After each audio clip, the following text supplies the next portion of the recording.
Parents Telangana MBBS సంబంధించి administration నోటిఫికేషన్తో పాటు provisional allotment విడుదలైంది.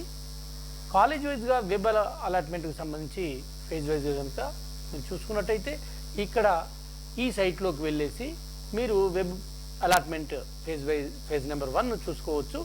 ఇక్కడ దీనిపై మీరు క్లిక్ చేసినట్టయితే మీకు స్టూడెంట్ డౌన్లోడ్ ప్రొవిజనల్ అలాట్మెంట్ అని వస్తుంది. దీనిని క్లిక్ చేసినట్టయితే ఇక్కడ మీకు సంబంధించినటువంటి ఫీజు పే చేయాలి, యూనివర్సిటీ పేమెంట్ ఫీ పే చేయాలి. దీనికి సంబంధించినటువంటి వెబ్ పేజ్ ఇది. డెబిట్ కార్డు కానీ క్రెడిట్ కార్డు ద్వారా కానీ యూనివర్సిటీకి పే చేయాల్సిన ఫీజును పే చేయాల్సి వస్తుంది. ఎస్, ఇక్కడ మీరు క్లిక్ చేస్తే మీకు కావాల్సినటువంటి సైట్ వస్తుంది. NEET roll number, NEET rank, mobile number, registration number మరియు ఇక్కడ ఇవ్వబడినటువంటి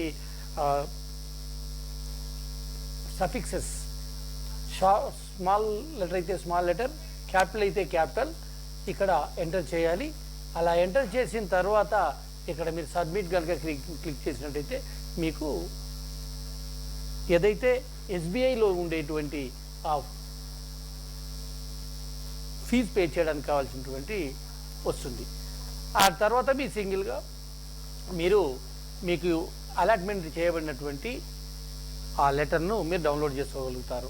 ఇక అదేవిధంగా కాలేజ్ వైజ్గా కూడా సీట్ అలాట్మెంట్ అనేటువంటిది ఇవ్వడం జరిగింది. ఎవరికి ఏ కోర్సులో అంటే ఏ కాలేజీలో ఏ ర్యాంక్ వారికి నేషనల్ ర్యాంక్ ఆధారంగా లిస్టింగ్ చేయడం జరిగింది. రోస్టర్ పాయింట్లను అనుసరించి ఉస్మానియా యూనివర్సిటీని మొదలుకొని కాలేజీ వైజ్గా మీకు లిస్ట్ అయితే ప్రొవైడ్ చేయడం జరుగుతుంది. దీన్ని ఒకసారి మీరు చూసుకోవచ్చు. మీ పిల్లలకి ఏ కాలేజీలో మళ్ళీ అప్లై చేసుకోవడానికి అంటే సెకండ్ ఫేజ్ కోసము మీరు కాలేజీ మారాలనుకున్నప్పుడు ఏమైనా అవకాశం ఉందా? ఇందులో ఎవరైతే ఇప్పుడు ప్రొవిజనల్ అలాట్మెంట్ ప్రకటించబడిందో వీరు ఎవరైతే అడ్మిషన్ చేసుకోకపోతే లేదా వీరెవరైతే సెల్ఫ్ రిపోర్ట్ కనుక అక్కడ చేసికపోతే అంటే ఫీజు పే చేసి సెల్ఫ్ రిపోర్టింగ్ కనుక చేయకపోతే అది ఖాళీగా మిగలబడుతుంది.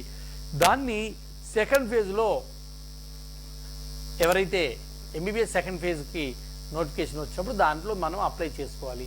అలా అప్లై చేసుకున్నప్పుడు ఎక్కడైతే వెకెట్ ఉందో దాంట్లో మనం చేసుకోవడానికి వీలవుతుంది. అంటే ఏ కాలేజీ అయినా కావచ్చు, మీరు చేసుకుంటే కొద్దిమంది ప్రైవేట్ కాలేజీలో వచ్చిన వాళ్ళు గవర్నమెంట్ కాలేజీలోకి వెళ్ళడానికి అప్లై చేసుకుంటారు. అక్కడ కనుక వాళ్ళ రోస్టర్ కనుక తగిన రోస్టర్ ఉంటే ఆ రోస్టర్లో వాళ్ళు ఫిట్ అవ్వడానికి అవకాశం ఉంటుంది. అంటే ఏ రోస్టర్లోనైతే స్టూడెంట్ చేరడో అదే రోస్టర్లో కింది కాలేజీ నుండి అంటే వారు గవర్నమెంట్ కాలేజీ లేదా ప్రైవేట్ కాలేజీ నుండి గవర్నమెంట్ కాలేజీకి వెళ్ళాలనుకున్నప్పుడు ఎక్కువ ర్యాంకు ఉన్నవాళ్ళు అంటే అంతకంటే ముందు తక్కువ ర్యాంకు వాళ్ళకి వచ్చి ఉంటే వాళ్ళు వెకెట్ చేసుకుంటే ఎంతమంది అయితే దానికి ఆపో స్థానం కోసము అప్లై చేసుకోబడుతుందో లేదా వెబ్ ఆప్షన్ ఇస్తారో ఆ కాలేజీకి అందులో ఆ కాలేజీలో ఆ రోస్టర్లో ఉంటే మాత్రమే మీకు అవకాశం ఉంది. ఒక రోస్టర్లో ఒక కాలేజీ ఒక సీటు ఫిల్ అయిన అంటే అక్కడ వెకెట్ ఏర్పడినప్పుడు ఒక 10 మంది స్టూడెంట్స్ 20 మంది స్టూడెంట్స్ లేదా ఇప్పుడున్నటువంటి దాంట్లో ఒక 5,000 మంది స్టూడెంట్స్ అది చేస్తే దాంట్లో ఎవరికి తక్కువ ర్యాంక్ ఉంటే ఆ రోస్టర్ వాళ్ళకి ఆ సీట్ను అలాట్మెంట్ అనేది చేయడం జరుగుతుంది. అంతే తప్ప ఇక్కడ మనకు ఒక రోస్టర్లో ఉన్నదాన్ని ఇంకో రోస్టర్ వాళ్ళకు అలాట్మెంట్ అనేది చేయరు. ఎందుకంటే ఆల్రెడీ రోస్టర్ అనేటువంటిది కాలేజ్ వైజ్గా ఫిక్స్ చేయబడుతుంది. అది 100 పాయింట్ రోస్టర్. 100 పాయింట్ రోస్టర్ను అనుసరించి దానికి కావాల్సినటువంటి నిర్దిష్ట ప్రమాణాలను తెలంగాణ గవర్నమెంట్ అంతకుముందు ఉన్నటువంటి ఆంధ్రప్రదేశ్లో చేయబడినటువంటి రోస్టర్ పాయింట్ విధానాన్ని 2014లో దాన్ని మళ్ళీ రీఅడాప్ట్ చేసుకోవడం జరిగింది. అదే రోస్టర్ పాయింట్ నేషనల్ వైడ్ కాకుండా తెలంగాణ వైజ్ ఉంది. ఇక్కడ 85% స్టూడెంట్స్కి అదే వర్తిస్తుంది. కనుక మీరు కాలేజీ వైజ్ పిల్లలకు ఏదైతే అలాట్మెంట్ జరిగిందో దీన్ని ఒక్కసారి మీరు ప్రింట్అవుట్ చేసుకొని సెకండ్ ఫేజ్ కోసము సన్నద్ధత కావాల్సి వచ్చినప్పుడు మీకు ఎవరెవరు ఎంతమంది చేరారు ఎంతమంది చేరలేదు అని వస్తుంది తప్ప ఏ కాలేజీలో చేరలేదు ఏ కాలేజీలో ఎన్ని వేకెన్సీస్ ఉన్నాయని సమాచారం రావచ్చు రాకపోవచ్చు. ఇకపోతే ఎన్సీసీకి సంబంధించి కూడా లేదా క్యాప్కి సంబంధించి ఫిజికల్ హ్యాండిక్యాప్కి సంబంధించి మిగతా ఏవైతే ఉన్నాయో వీటన్నిటికి కూడా ఆయా స్థానాల్లో ఉంటుంది. కొద్దిమంది ఇక్కడ ఎంఎంఎస్ వాళ్ళు ఎంఎస్ఎం వాళ్ళు ఇక్కడ చేరి ఉండొచ్చు. వీరికి కనుక పై కాలేజీలో అంటే వీళ్ళు కోరుకున్న దాంట్లో ఓపెన్ కోటాలో కనుక వీళ్ళకి సీట్ వచ్చినట్టయితే ఇక్కడ మళ్ళీ వీరితోనే బీసీఈ వాళ్ళతోనే నింపడం జరుగుతుంది తప్ప అక్కడ ఓపెన్లో వచ్చింది కనుక ఇక్కడ ఓపెన్ ఇస్తారనలా లేదు. మనం ఉదాహరణకు కనుక చూసుకున్నట్టయితే ఇక్కడ గవర్నమెంట్ మెడికల్ కాలేజీ నల్గొండలో ఫస్ట్ సీటు ఓసీ ఫీమేల్ ఉంది, తర్వాత బీసీబీ ఫీమేల్ ఉంది. ఒకవేళ కనుక ఈ సెకండ్ ఫేజ్లో ఓసీ ఫీమేల్ కనుక వేరే కాలేజీలోకి కనుక వెళ్ళిపోతే ఇక్కడ వచ్చేది ఓపెన్ సీటు కనుక ఓపెన్ F1 కనుక ఇక్కడ ఓపెన్ సీటు వస్తుంది. ఇది ఓపెన్ సీటు కనుక ఓపెన్లో ఎవరైనా రావచ్చు వాళ్ళకు వచ్చిన మార్కుల ఆధారంగా. ఓసీ వాళ్ళు ఉన్నారు కానీ ఇక్కడ ఓపెన్ జనరల్, ఇది ఓపెన్ ఫిమేల్, ఓపెన్ జనరల్కి సంబంధించి దాంట్లో ఎవరైనా చేరవచ్చు. కానీ ఓపెన్ ఫిమేల్ లేదనుకోండి, ఓపెన్ ఫిమేల్కే మళ్ళీ అక్కడ సీట్ అలాట్మెంట్ అనేది జరుగుతుంది. అందుకని చాలా జాగ్రత్తగా మనము సెలెక్ట్ చేసుకోవాల్సిన అవసరం ఉంటుంది. సెలెక్ట్ చేసుకోవడం ఏమీ లేదు, మీరు ఫస్ట్ ఫేజ్లో కనుక మీకు సీటు అలాట్మెంట్ అవ్వని పరిస్థితి ఏర్పడితే సెకండ్ ఫేజ్కు సంబంధించి తప్పకుండా ఈ 110 పేజీల సెట్ ఆఫ్ పేజీలను మీరు ఖచ్చితంగా ప్రింట్ చేసుకొని ఎక్కడెక్కడైతే ఎవరు వచ్చారో చూసుకోవడానికి మీకు ప్రయత్నం చేస్తారు. ఎందుకంటే మీరు మీకంటే తక్కువ కాలేజీలు మీరు పెట్టుకున్నటువంటి వాటిలో కాకుండా ఇంకా పై కాలేజీల కోసం, మెరుగైన కాలేజీల కోసం ప్రయత్నం చేస్తారు కనుక మీరు ప్రయత్నం చేయండి. 54 కాలేజీలకు సంబంధించినటువంటి ఫుల్ ప్లెడ్జ్డ్ లిస్ట్ ఇది. దీన్ని మీరు ఒకసారి పరిశీలించినట్టయితే మీకు తెలుస్తుంది. అందుకని మీకు నేను చెప్పగలిగేది ఏంటంటే మీరు ఖచ్చితంగా ఈ లిస్ట్ని మీరు పరిశీలించాల్సిన అవసరం ఉంటుందని మాత్రం చెప్తాను. ఎవరు కూడా హరిబరి అవసరం లేదు. ఇంతకుముందు చెప్పినట్టుగా ఇందులోకి వెళ్ళి మీకు కావాల్సినటువంటి ఇండిపెండెంట్ అలాట్మెంట్ని అయితే మీరు చూసుకోవడానికి అవకాశం ఉంటుంది. దాన్ని మీరు జాగ్రత్తగా చూసుకొని ఒకసారి ప్రయత్నం చేస్తే మీకు ఎక్కడ సీట్ వచ్చిందనేది తెలిసిపోతుంది. కానీ ఇక్కడ మాత్రము ఎవరికి ఏ కాలేజీలో సీట్లు వచ్చాయనేది మీరు చూసుకోవడానికి వీలవుతుంది. దీని ఆధారంగా మీరు చేసుకొని ఖచ్చితంగా సెకండ్ ఫేజ్కు ప్రిపేర్ అవుతారని ఆశిస్తున్నాను. All the best friends, all the best. అన్ని కాలేజీలకు సంబంధించి ఈ లిస్ట్ను మీరు ఒకసారి పరిశీలించుకోవాలని మాత్రం తెలియజేస్తున్నాను. ఎందుకంటే మీరు రేపు ఓపెన్ కేటగిరీలో ఉండేటువంటి వాళ్ళు కనుక లేదా రిజర్వేషన్ కేటగిరీ వాళ్ళు కనుక ఇంకా ముందు కాలేజీలో అంటే ఒక మంచి కాలేజీలోకి వెళ్ళినప్పుడు అక్కడ వెకటి ఏర్పడుతుంది.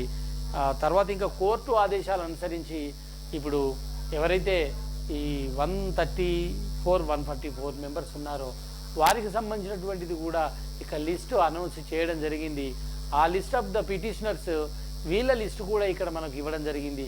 వీరికి కూడా అలాట్మెంట్ అనేటువంటిది జరుగుతుంది. అలాట్మెంట్ కనుక లిస్ట్ ఆఫ్ ద పిటిషనర్స్ ఇది కోర్టు తీర్పును అనుసరించే ఉంటుంది.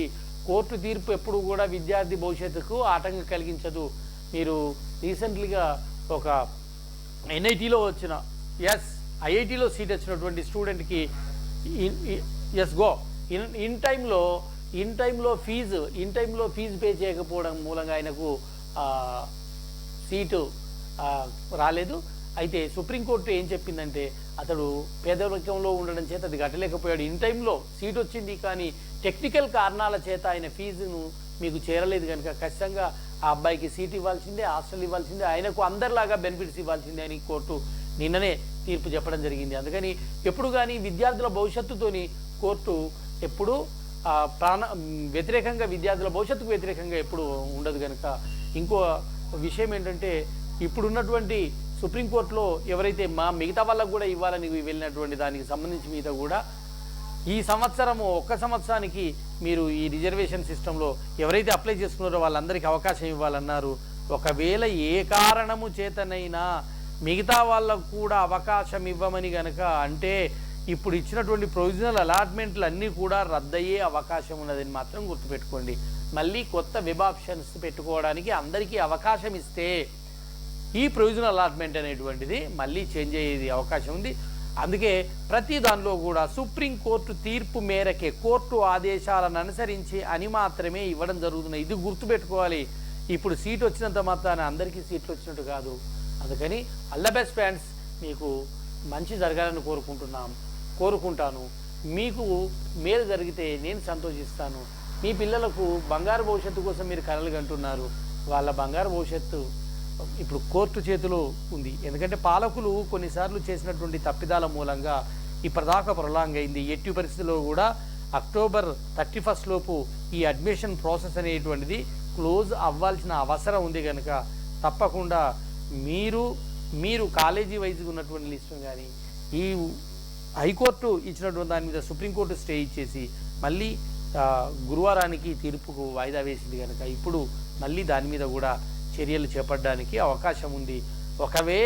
ఒకవేళ మళ్ళీ రావచ్చు, వస్తే మాత్రం కొంత ఇబ్బందికరం ఉంటుంది, కొద్ది మందికి సీట్లు పోయే అవకాశం ఉంటుంది కనుక జాగ్రత్త. ఎవరు కూడా టెన్షన్ పడాల్సిన అవసరం లేదు, బాధపడాల్సిన అవసరం లేదు. మరొకసారి ప్రయత్నం చేయండి. అవసరం అనుకుంటే సూపర్ మెమొరీ పోస్టులను సృష్టించాలి అని, సీట్లను సృష్టించాలని సుప్రీంకోర్టు ఒకసారి అది చేస్తే ఎన్ఎన్సీ నిబంధనలకు అవి వ్యతిరేకం కనుక అలా జరగలేదు. దానికి కారణము మనకు రష్యా మరియు ఉక్రెయినియా యుద్ధం జరిగినప్పుడు ఉక్రెయినియాలో ఉన్నటువంటి పిల్లలందరూ రిటర్న్ వస్తే వారికి సూపర్ మెమొరీ సీట్లు ఇవ్వడానికి ఎన్ఎన్సీ నిబంధనలు గైడ్లైన్స్ ఒప్పుకో కనుక కాలేజీలో ఉన్న సీట్లన్నింటినీ ఇవ్వలేరు కనుక కాలేజీలో ఎక్స్ట్రా సీట్లు పెంచితే దానికి అనుగుణంగా అంటే ప్రొఫెసర్లను, అసిస్టెంట్ ప్రొఫెసర్లను, అసోసియేట్ ప్రొఫెసర్లను నియమించడం కష్టమవుతుంది కనుక అలా ఇవ్వడం కుదరదంటే అలా వాళ్ళని వదిలివేయడం జరిగింది. అందుకని చాలా జాగ్రత్త.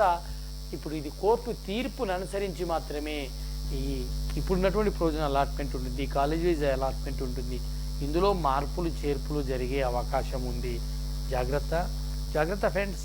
నేను ఎవరి దగ్గర మెంటర్ ఫీజు ఏది తీసుకోకుండా మీకు యథేచ్ఛగా నిజాయితీగా ఎక్కడ తప్పుడు విధానం లేకుండా మీకు తెలియజేస్తున్నాను. ఫ్రెండ్స్, మీరు తప్పకుండా ఇండిపెండెంట్గా ఉన్నటువంటి నా ఆలోచన ఇది. నేను ఎవరికో మేలు చేయాలని, ఎవరికో కీల్ చేయాలని చెప్పడం. All the best friends, all the best. తప్పకుండా మీరు మీ పిల్లలు భవిష్యత్తు బాగుండాలని కోరుకుంటూ ఆల్ ద బెస్ట్.